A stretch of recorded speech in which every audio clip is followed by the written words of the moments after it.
Il y a de cela 3 semaines, j'ai abordé le sujet des modifications techniques observées dans le sport de haut niveau.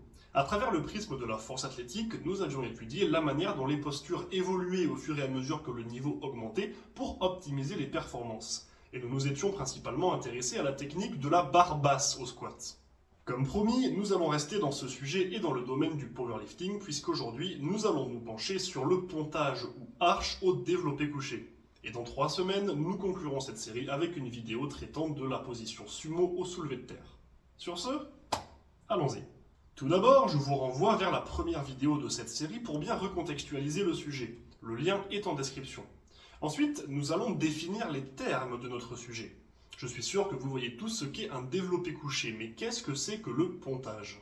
Eh bien, il s'agit du fait de cambrer son corps pour placer sa poitrine plus haut dans l'objectif que la barre ait moins de distance à parcourir. Je m'explique.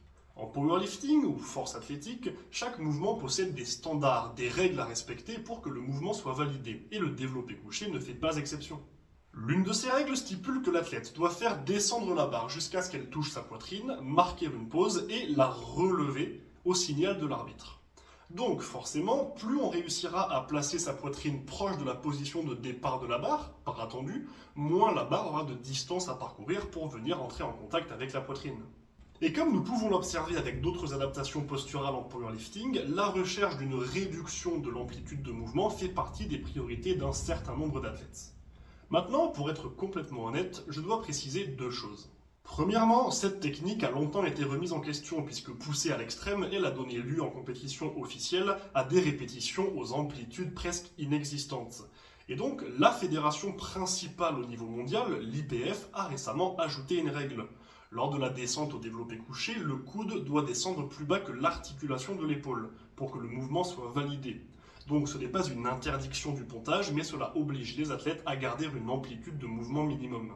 Et 2, le pontage ne revient pas à se cambrer au maximum jusqu'à ce que la poitrine vienne toucher la barre. Il s'agit d'une posture qui nécessite une réelle force, un apprentissage pour être développé puis maîtrisé, et qui demande de pouvoir garder du gainage et de générer de la force dans cette position bien spécifique. Cette cambrure n'a rien de passif.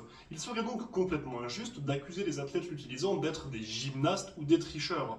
D'abord parce qu'ils respectaient complètement les règles, et ensuite parce qu'ils devaient travailler, souvent assez dur, pour maîtriser cette capacité. Pour en revenir au pontage en lui-même, on le retrouve particulièrement dans ses formes les plus extrêmes chez les poids légers, bien que cela existe également chez les poids moyens et les poids lourds. D'ailleurs, notons que le terme pontage s'applique à n'importe quelle forme d'ouverture thoracique, et que dans des amplitudes plus raisonnables, il s'agit d'un aspect essentiel de la posture à adopter au développé couché pour stabiliser ses épaules et limiter les risques. Je souhaite également préciser qu'un pontage extrême n'est absolument pas nécessaire pour performer au développé couché. De nombreux coachs et théoriciens affirment que l'amplitude de mouvement n'est pas un obstacle en soi, et que cela va simplement modifier la manière dont on doit aborder le mouvement du développé couché. En conclusion, le pontage est une pratique tout à fait pertinente en powerlifting et dans le mouvement du développé couché en général. C'est surtout son utilisation à outrance et son exagération extrême qui sont remises en question.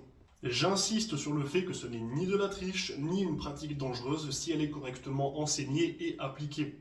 Elle est majoritairement utilisée dans une recherche de réduction de l'amplitude de mouvement, comme beaucoup d'autres adaptations techniques et posturales en powerlifting. Mais la pertinence de cette recherche est un sujet beaucoup plus vaste et complexe. J'espère que cette vidéo vous a été ou vous sera utile et que vous aurez appris une chose ou deux sur le pontage au développé couché. Si vous avez des questions, suggestions ou n'importe quoi d'autre, vous pouvez laisser un commentaire ou passer directement par mes réseaux sociaux. Les liens sont en description avec les liens des vidéos que j'ai abordées aujourd'hui. Sur ce, bon entraînement et n'oubliez pas, rendez-vous fiers.